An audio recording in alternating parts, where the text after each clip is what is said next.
Hola amigos, estamos en tu programa El Ombligo de Adán y nos encontramos en la vivienda de nuestro gran amigo Jorge Díaz Herrera. ¿Cómo te encuentras, Jorge? Buenos días. Buenos días, encantado de recibirlos en casa. Pues siempre en un estado de continua motivación para escribir, ¿no? Y sufriendo esto de la pandemia, estas cosas que nos han alejado tanto y nos han encerrado tantos años, durante 2 años, ¿no? Sí, pero quizás eso da motivo para una mayor inspiración, encontrarse con uno mismo, ¿no? A veces nos ayudan estas cosas a reflexionar, ¿no es así, Jorge? Bueno, en mí sucede algo al revés, ¿no? O sea, los sitios soledosos, apartados, no me motivan mucho, ¿no? Yo siempre, donde más he producido ha sido en las grandes ciudades, al borde de las grandes ciudades, al límite del gran bullicio y del silencio, ¿no? Pero cuando yo vine a vivir a Chaclacayo era más cerca de Lima, pero ahora está muy lejos de Lima, por esta carretera que es intransitable. Entonces los amigos se han distanciado, yo mismo me he distanciado de ellos, me he distanciado de los medios de comunicación, de los editores, etcétera. Entonces, realmente no me siento muy grato yo en los sitios muy apartados. Ojalá que esto se solucione y que podamos pues transitar libremente, ¿no? Pero encontrarse acá en tu vivienda, en tu casa, Jorge, es realmente algo mágico. Podemos contemplar cómo es que tienes tantas obras de arte, de grandes amigos, pintores, tienes cerámicas. Es decir, el arte te envuelve de por sí desde que amanece el día. Ah, sí, cómo no. Son las huellas que los amigos van dejando, ¿no? Todos los cuadros que están acá son obsequio de grandes amigos, pintores importantes. Muchos de ellos ya no están, pero que han dejado su huella en mi casa y yo los aprecio y los tengo siempre conmigo, ¿no? Para mí la música, la pintura y la literatura son las fuentes que me motivan para vivir, ¿no? Fundamentalmente. La espiritualidad, engrandecer ese espíritu del arte, ¿no? Dime, Jorge, ¿te levantas con los recuerdos o te acuestas con los recuerdos? ¿Qué concepto de los recuerdos a esta altura de tu vida? Bueno, yo creo que yo estoy ya muy firme en esto. Uno tiene que vivir con el pasado, que son los recuerdos, pero no del pasado. Uno tiene que asumir su pasado, pero no vivir de él, ¿no? Eso es lo que yo pienso y siento siempre. Por eso que mis recuerdos son recuerdos, nada más. Simplemente recuerdos, y ahí quedan. La creatividad. Si nosotros vemos en cada uno de estos cuadros, está el respirar, el sentir de cada artista, ¿no es así? El color, las proporciones, etcétera. En el escritor, esa creatividad, ¿cómo lo pintarías la creatividad en el caso de un escritor? Bueno, yo sé qué es el arte, pero cuando me dicen que define el arte me es imposible hacerlo, ¿no? Cada escritor, cada pintor, cada músico tiene su propia manera de motivarse y de expresarse, ¿no? Por ejemplo, a mí me motivan mucho los personajes que conozco en mi vida. Casi todas mis obras literarias son basadas en personas que he conocido en mi vida. Y los transfiguro ya con la literatura, con la imaginación, ¿no? Pero yo creo que lo que no brota de la realidad es realmente algo insustancial, que se evapora. Que la ficción artística, real, sólida, brota de la realidad. Y si no es así, pues se evapora, se extingue. Y las grandes obras de arte de la humanidad nos demuestran eso, ¿no? Y bueno, mi experiencia también me dice eso, ¿no? Tengo yo dos cosas constantes en mi vida. Que no brota de la realidad, se extingue, y que lo que no eleva a la naturaleza humana en el arte es un disparate, ¿no? Qué tan importante es la naturaleza para la vida del ser humano, pero sin embargo, a veces somos ciegos o le damos la espalda a la naturaleza, ¿no? Bueno, la naturaleza humana está dentro de nosotros, ¿no? Yo me refiero a esa naturaleza, ¿no? Además de la otra naturaleza que es la naturaleza externa, ¿no? Pero yo creo que lo que habita dentro del hombre es tan y más infinito que el infinito en que habita el hombre. Eso me da a señalar que el mundo interior es mucho más amplio y extenso que el mundo real, el mundo imaginario, ¿no? No tiene límites, absolutamente, no hay límites. Entonces, el único lugar, el único espacio que nosotros tenemos para ser libres completamente es la imaginación. Fuera de la imaginación estamos limitados. En la imaginación podemos hacer lo que se nos antoja, el bien y el mal. Pero en el mundo real tenemos que hacer lo que la sociedad determina que hagamos. De lo contrario, pagamos la cuenta. La creatividad o el oficio de escritor, este oficio que tú por muchos años vienes realizando, porque es el oficio que tú a ello te dedicas durante muchos años, ¿no es así? ¿Qué lo hace distinto a otros oficios?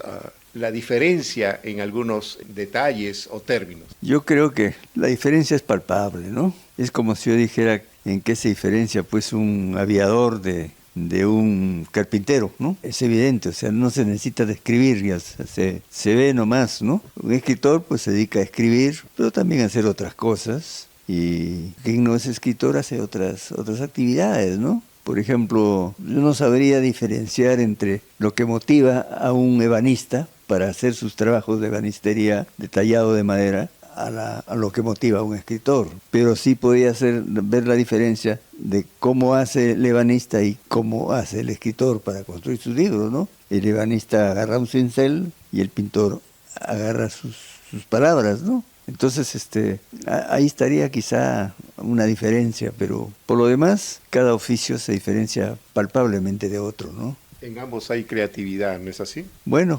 generalmente sí. Vemos en esta mesa, Jorge, una serie de libros. Realmente tienes novelas, tienes cuentos, muchos de ellos, por ejemplo, me dices tú que este libro es el primero al cual tú publicas. Bueno, es la primera novela que publiqué. La primera novela. Publicaron en Madrid la editorial Cátedra, ¿no? Uh-huh. Y fue lo que me abrió la puerta de la novela. ¿En qué año fue? El 84, Sí. ¿no? Sí. La agonía del inmortal. La agonía del inmortal, ¿no? Eso significa pues que lo habré escrito el 79, el 80, ¿no? Pero el 84... ¿Y de qué trata esta novela? Esa novela trata de un personaje muy singular. Yo lo conocí en un hospital de la Fuerza Aérea. Al visitar a un amigo, vi una cama ahí, a los pies había una silla, en la silla había colgada una polaca, y la polaca estaba llenecita de medallas. Entonces me sorprendió mucho. No resistí la tentación, entré a la habitación y vi que junto en esa cama estaba un hombre enredado en un laberinto hospitalario, por un tubo respiraba, por otros, ¿no? Entonces ese era el dueño de la polaca. Entonces apenas hablaba, pero lo que descubrí en él una vitalidad, es decir, un optimismo fortísimo, ¿no? Entonces yo quise sacarle la razón de sus medallas, porque eran numerosas medallas. Secreto militar, me decía. Le decía, pero dígame usted, lo convencí, le ofrecí escribir una novela, que me contaba el secreto, sacó al fin de cuentas accedió y me contó, ¿no? Había sido un coronel en la guerra del Ecuador anterior a las vísperas de estas guerras, cuando ya se avecinaba, recibió algunas clases de sacerdocio, se vistió de cura, se fue a Chile, aprendió el dejo chileno y entró como un cura chileno al Ecuador, como un cura santo, ¿no? O sea, toda esa preparación, toda esa situación entonces, la fue estudiando. Esa es la historia de este señor que estaba agónico. Me desafió, pues cuando yo le dije que lo voy a escribir una novela, me dijo, apúrese de que escribirla, no voy a hacer que usted se muera, y me dije a mí con las ganas de la novela. Entonces me hizo una obsesión, dije, un hombre que está al borde de la muerte me desafía, ¿a quién vive más? Y me dediqué a escribir la novela y la escribí en Madrid, así porque yo viajé. La escribía con una rapidez increíble, ¿no? Con este temor al desafío. ¿Te había impactado este personaje? Así es, claro. Entonces retorné, entregué la medalla, la editorial me trajo a Lima para presentarla, etcétera, ¿no? Y esa fue la novela. Hizo que lo enterraran con la novela en el pecho, ¿no? Lo que era un hombre solitario, abandonado. Cuando se publicó la novela, los periódicos en todo el Perú en Lima hicieron toda un relato de sus hazañas y lo calificaron como el 007 peruano. Y la sala ausente, vacía, se llenó de gente, de amigos, de parientes. Regresó su mujer que no le había creído, lo de espía, etcétera. Y bueno, se fue así. Prácticamente levantaste esa imagen de este. Su hija me perseguía para un obsequio de su padre. Yo decía, pues no tienes por qué obsequiarme nada. Y cuando ya lo enterraron al señor y le levantaron un monumentito acá en la punta, ella me dio un obsequio, que era un plato, que ahí lo tengo, que para mí era mi premio Nobel, ¿no? Ahí dice. Qué interesante lo que nos estás contando, Jorge. ¿Cómo es que estas paradojas de la vida, ¿no? En la cual te impresiona esa polaca llena de medallas, de condecoraciones, y cuando tú le transmites de que vas a hacer un libro, hablar de él, este es el reconocimiento que él te da. O sea, fundió todas las medallas y acá está presente, ¿eh? Y dice acá, a Jorge Díaz Herrera con amistad, Coronel FAP, Francisco García Romero, enero 1985. Eso es, digamos, lo mágico que tiene pues la literatura. Cómo es que puedes envolver tú a un personaje que estaba agónico y que no tenía presencia alguna de familiares ni amigos. Pero sin embargo pienso que cómo es que él coloca su chaleco con las condecoraciones y que de repente en esa agonía él va recordando cada medalla, cada acontecimiento. ¿Y este libro se puede ubicar en alguna librería actualmente? Bueno, en Madrid se agotó, ya no sé si habrán hecho otra edición, yo estoy tantos años fuera de allí. Acá lo editó una editorial y luego hay una asociación que me ha comprado los derechos de autor para reeditarlo y lo van a reeditar probablemente este año, ¿no? Estaremos atentos entonces, miren la grata historia, la agonía del inmortal de Jorge Díaz Herrera. Y seguimos con tu programa tan interesante en la casa de Jorge Díaz Herrera, en tu programa El ombligo de Adán. Jorge, con respecto a este libro, El Eguren que no es, ¿qué alusión puedes señalar? Bueno, es un libro contestatario contra todo lo que se ha dicho de Eguren. A Eguren se lo ha encerrado en una torre de marfil, ajeno a todo avatar político, a todo avatar social, incluso hasta sexual, ¿no? Entonces, es un absurdo. Simplemente ellos han leído como si no leyeran a un simbolista. Eguren fue para mí el más grande simbolista que yo he leído. Y el simbolismo fue una corriente literaria contra el realismo que planteaba escribir en forma un poco oscura para que el lector descubriera la verdad. Entonces yo a Eguren lo descubro en España, la imagen de Eguren en la sala del Prado dedicada a Goya. Goya, que fue un gran contestatario pintor español, pues tiene, por ejemplo, el Pelele, Eguren en el Pelele pues habla de las princesas del mal, que al pobre Pelele lo humillan, lo ofenden, etcétera, ¿no? Entonces veo en Eguren un poeta contestatario, un poeta que habla de su época, de su medio, de su entorno, critica, golpea, pero con el modo simbolista, o sea, no en forma rabiosa ni panfletaria, sino en forma de elevadísimo tono poético, ¿no? ¿Cuál era su entorno amical de Eguren? O sea, ¿cuál eran los amigos de ese entonces que él frecuentaba? Bueno, los amigos eran Manuel González Prada, Vallejo, Abraham Valdelomar, Zulen, Chocano. Bueno, bastaría con eso para decirte qué es lo que era Eguren, ¿no?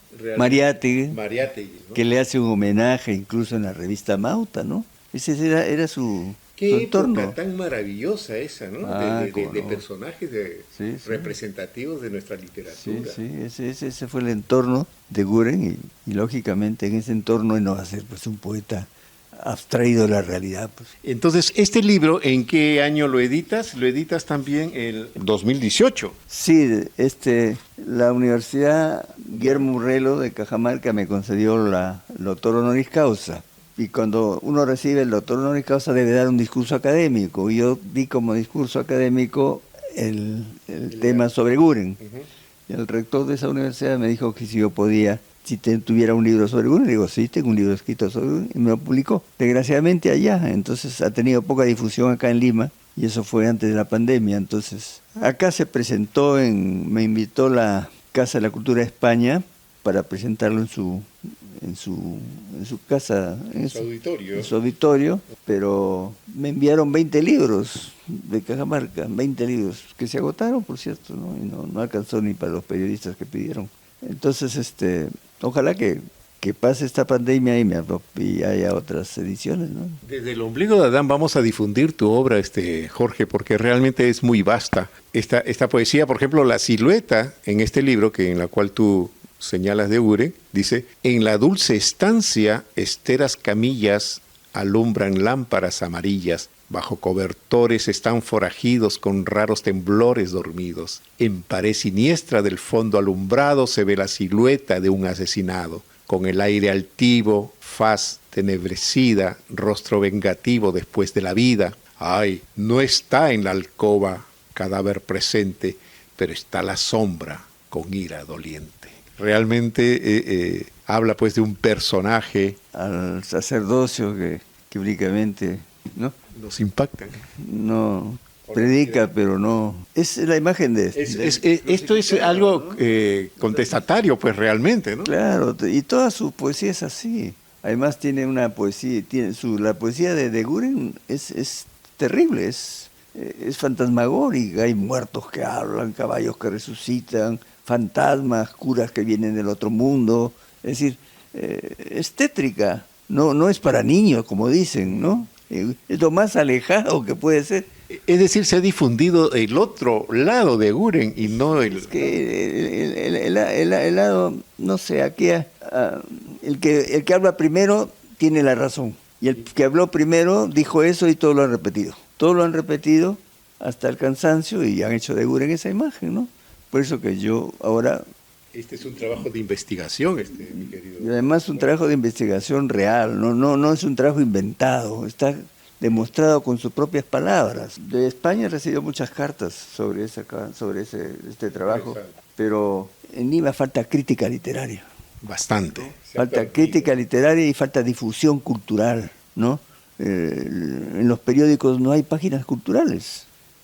Y si hay, están escondidas, ¿no? Como en la República, que felizmente hay un buen periodista, Pedro Escribano, pero no le dan espacio. No le dan espacio. Y le han puesto ocio y cultura, ¿no?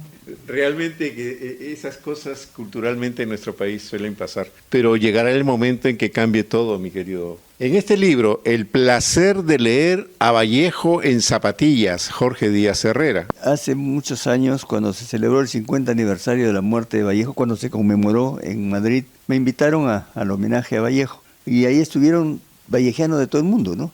¿Ya? Entonces yo llevé una tesis que tuve un poco de temor, yo era muy joven, y me encontré con viejos doctores en Vallejo, pues es que sabían a Vallejo de memoria, y eran doctorados en Vallejo además. Entonces, y mi tesis era el humor en la poesía de Vallejo. Yo dije, esto me van a acribillar. O sea, que no se conocía, ¿no? Esto me van a acribillar, por lo menos en forma sistemática, no se había hecho.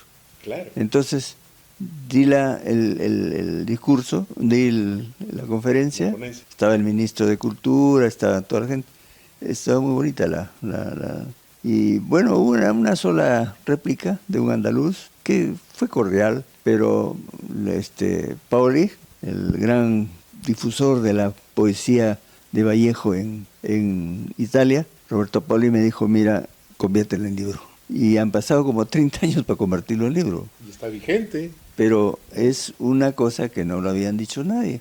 Y ahora ya lo dice medio mundo. Claro, a Vallejo siempre se lo ha... ¿no? Y yo creo que eso es a propósito. Por ejemplo, a Eguren se lo convirtió en un tonto y a Vallejo se lo convirtió en un triste perpetuo, ¿no? Sin alegría, sin humor, sin... El dolor, como que todo está presente en su poesía. Porque eso no es gratuito, creo yo.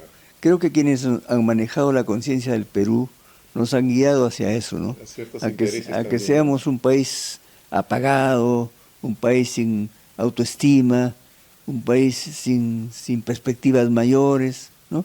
Entonces, yo creo que la labor del intelectual es deshacer ese velo de falsedad con la que nos han... Yo tengo una tesis muy polémica que se llama Perú mestizo sin mestizaje, que la sustenté en la Universidad de Eichstätt en Berlín, en Alemania, que tuvo mucha repercusión allá y acá en el Perú no he podido darla. La he dado una vez y dicen que soy antiperuano, pero tienes que reconocer que el Perú es un país que tiene es un país enfermo y mientras no reconozca su enfermedad, no se va a curar. Jorge, también vemos tu producción literaria infantil, La lluvia de estrellas.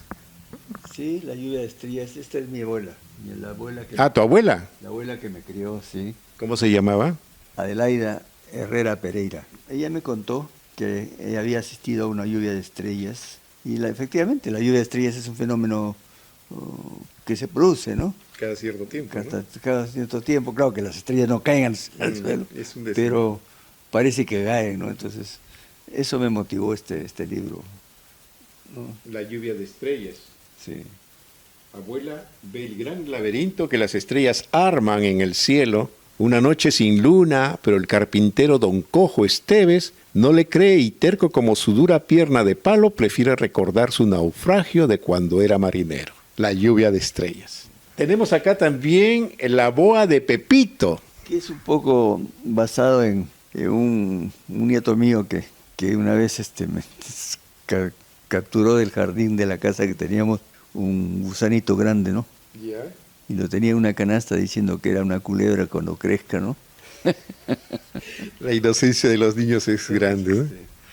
Y yo le puse la boa de Pepito, pues que nunca se convirtió en boa. En alusión a ello. Estamos llegando ya casi al final de esta entrevista, mi querido Jorge. ¿Qué podés tú agregar a todo lo que hemos conversado en cuanto a la actualidad, en cuanto a lo que es el significado de Chaclacayo culturalmente? Mira, yo creo, y eso lo he dicho muchas veces, que Chaclacayo tiene dos objetivos. O sea, está destinado a ser o un centro turístico o un centro estudiantil. No tiene otra salida, porque aquí no va a haber fábricas. Han desperdiciado oportunidades. Ha habido alcaldes que han desperdiciado oportunidades tremendas. Por ejemplo, la Universidad Ricardo Palma quiso poner acá una facultad de turismo y de gastronomía, ¿no? Se lo presentó a un alcalde. Y lo desechó. Yo lo traje, porque Dalmao era el decano de esa facultad en Ricardo Palma y era amigo mío, y vine con él, y el alcalde lo desechó. Bueno, a veces la ignorancia es grande, ¿no? Imperdonable también, diría yo. No, además era un hombre que no podía creerlo, ¿no? Ya tendríamos una universidad en Chaclacayo. Ahora, últimamente vemos que se le ha dado la espalda al río, siempre se le ha dado la espalda al río. A la altura de Guampaní vemos que han colocado un cerco, un muro. Eso es inconcebible. Sí, siempre Chaclacayo, en vez de darle cara al río, que es fuente de vida, se ha colocado un muro a la altura de Guampaní que prácticamente está cerrando la llegada a lo que es el río. Así es. No, Guampaní tiene para hacer una cosa muy bella, ¿no? Pero desgraciadamente parece que se está deteriorando. Que las casonas antiguas se están tuburizando. Bueno, lamentablemente falta autoridad acá, se nota, ¿no? Hay un desorden y eso creo que debe de cambiar de por sí. Chaclacayo es una bella ciudad. ¿No? Y además se está convirtiendo ya en dentro de poco vamos a hacer un villorrio. Bueno, mi querido Jorge, te agradezco bastante el espacio, el tiempo que nos has dedicado en tu programa El Ombligo de Adán, y estaremos coordinando en una próxima emisión y nos vemos hasta el próximo sábado.